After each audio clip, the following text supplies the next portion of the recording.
une batterie radar-canon sur le barrage algéro-tunisien. La ligne Maurice, barrage électrifié de Beaune à Tébessa, est prolongée à partir de 1959 par un barrage à vent au plus près de la frontière, depuis la mer, la cale, vers Soukaras, puis englobant les centres miniers d'Ouenza et du Kif vers Tébessa, où il retrouve le barrage arrière. Il est prolongé ensuite en passant par Bir El Ater jusqu'à une trentaine de kilomètres au sud de Négrine, à la limite des chiottes sahariens. Le barrage est constitué d'une haie verticale électrifiée à 8 fils sur poteaux de bois fermement scellés au sol, avec isolateur de porcelaine, tension d'alimentation de 2500 volts de jour et de 5000 volts la nuit, et de 2 haies morins de 3 à 6 mètres de large pour l'encadrer. La haie côté Tunisie est minée jusqu'à Bir El Ater. Mais ce barrage, il faut le sécuriser et le réparer si besoin est. Le 59e régiment d'artillerie concourt à la mission barrage avec ses sections antimortiers au nord de Tébessa et des batteries radar canons au sud, et ce, jusqu'au shot saharien. J'ai commandé la 5e batterie du 159 RA du 1er mars 1960 au 1er juin 1961 à Besseriani, au sud de Négrine. J'ai commandé la 5e batterie du 159e RA du 1er mars 1960 au 1er juin 1961 à Besseriani, au sud de Négrine. La zone impartie à la batterie s'étend sur 90 km de Bir El Ater à Assidouye et comprend 8 postes. S11 à El Merij, à 50 km au nord de Tébessa, un radar seul. S7 à Djebel Djemijma, près de Bir El Ater, radar et canon. S21 Neptune, un radar nomade entre S7 et S4. S4 à Bordchoukies, unité de détection sol de la marine, l'UDSM, et canon de la 5e batterie. S15 Trident, radar nomade entre S4 et S5. S5 à Boumoussa, UDSM et section canon de la 5e batterie. S6 à Besseriani, radar et canon. S23 à Assidouye, radar et canon. Mon point d'ancrage est le poste S6, également centre administratif de la batterie. Le personnel se compose de 12 officiers, 45 sous-officiers et 300 hommes du rang, auxquels il faut ajouter les 150 fusiliers marins de l'UDSM, armant les postes S4 et S5, les électromécaniciens et l'équipe du guet aérien. Sur la zone de la batterie, il n'y a que 4 petites agglomérations assez faciles à contrôler et en conséquence peu de rebelles sédentaires. Djebel Ong, Soukies, Négrine et Ferkane. Seuls Négrine et Ferkane bénéficient de points d'eau permanents autorisant des cultures, oliviers, palmiers dattiers et cultures vivrières. La plupart du temps, l'ennemi se manifeste sous forme de bandes plus ou moins nombreuses qui tentent de traverser la frontière pour ravitailler les wilayas de l'intérieur. Il faut lutter contre l'ennui qu'engendre la vie sédentaire dans des forteresses bétonnées et les besognes répétitives, 365 jours par an. Les cadres s'y emploient. Séances d'instruction, entretien des matériels, sport, patrouille à l'extérieur en liaison avec les troupes des sous-secteurs pour contrôler les populations sédentaires et nomades. Le poste S6 dispose d'une piscine alimentée par la Seguia irriguant les palmeraies de Négrine. Les âmes non plus ne sont pas oubliées. Nous avons un aumônier, le père Henri Travers, trappiste du monastère de Bricbec dans la Manche, qui s'occupe aussi bien des Israélites, des protestants, des catholiques que des musulmans qui le surnomment le Babas, sobriquet qu'il porte encore aujourd'hui dans sa paroisse à La Londe, près d'Elbeuf.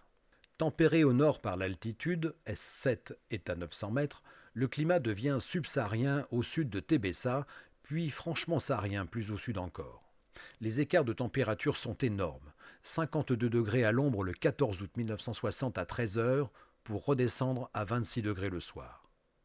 Les vents de sable sont fréquents. La mission est toute simple, le rebelle ne doit pas franchir le barrage. Dès qu'un écomobile apparaît sur les écrans radars, l'alerte est donnée. Les personnels rejoignent leur poste et approvisionnent les pièces. Le poste central de tir calcule les éléments. Si l'écho persiste, le chef de poste déclenche le tir. Le résultat est souvent bien maigre. Le terrain est très différent du nord au sud. De Bir El Ater à Négrine, c'est une vaste plaine déclive de 20 km de large, bordée à l'ouest par la chaîne des Nemencha et le Djebel Ong, où l'on trouva du pétrole en 1961, et à l'est par une chaîne de collines, à quelques kilomètres de la frontière où l'on édifie en 1960 un barrage à vent qui suit en gros la piste de Bir-el-Ater au pied du Madjour. C'est un terrain très coupé où ne pousse qu'une végétation rase, toute juste bonne pour les ovins et les chameaux. Au sud de Négrine, c'est le désert aride.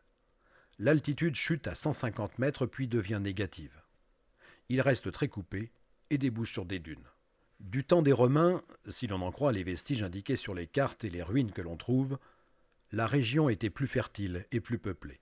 Toutes n'ont pas été répertoriées, à tel point qu'un de mes aspirants étudiant en histoire a mis à jour avec sa section le patio d'une villa romaine à 1500 mètres du poste S6 sur la piste de Fercane. À 2 kilomètres à l'est de S6 se trouvait à Admajotes un camp de la 3e Légion Augusta faisant partie du Lyme de Numidie, construit en 104-105. La 5e batterie est richement dotée en moyens. 8 radars Kotal de conduite de tir d'artillerie antiaérienne lourde. 4 radars US antimortiers ANMPQ-10 de l'UDSM à S4 et S5. Tous ces radars sont modifiés pour la détection au sol et 13 canons de 105 TF50 et 3 canons de 155 guns. Chaque poste principal dispose de gros moyens de transmission. Une liaison filaire, un poste Siemens 100 watts, 2 ANGRC9, un SCR300, 2 ANPRC10 et 2 ANPRC9. Quelques véhicules, Jeep, Dodge 4x4, GMC, tracteurs, radars et canons servent aux liaisons, aux patrouilles et au ravitaillement. L'activité est toujours nocturne. Les liaisons se déroulent de nuit sur des distances importantes et en empruntant des pistes inconfortables. De S6 à S5 et retour, 140 km, dont 60 de tôle ondulée. La veille débute vers 21h et jusqu'à 4h du matin. Mais il faut bien souvent mettre les radars en route vers 16h pour faire descendre la température des cabines à 18 degrés, température de fonctionnement. En 15 mois de commandement, il n'y a eu qu'une dizaine de franchissements. 8 dits éclairs dans le sens ouest-est sans grand résultat. 2 franchissements lourds dans le sens est-ouest font l'objet de beaux bilans, spécialement celui des 25 et 26 février 1961. Une forte bande de quelques 60 rebelles réussit à passer sans être détectée au radar. Mystère. La traque est aussitôt lancée par le 2e dragon de Négrine et les marsouins du 1er BIM de Souquiès. La bande, éclairée par les lucioles de l'armée de l'air, encagée par les tirs de S4 et de S5, se réfugie dans un vaste cirque d'éboulis. Le jour, elle est clouée au sol par les dragons et les marsouins et décimée par les hélicoptères canons de la latte. Seuls 3 ou 4 rebelles parviennent à passer au travers du bouclage du 3e REI, héliporté sur les hauts. Le bilan, dû à la parfaite collaboration de tous les éléments engagés, est éloquent. 52 rebelles tués ou prisonniers, 42 armes récupérées, dont 2 armes collectives, et une grande quantité de munitions. Les rebelles étaient chargés à près de 30 kilos. Jusqu'au cessez-le-feu, la mission barrage a été remplie avec succès.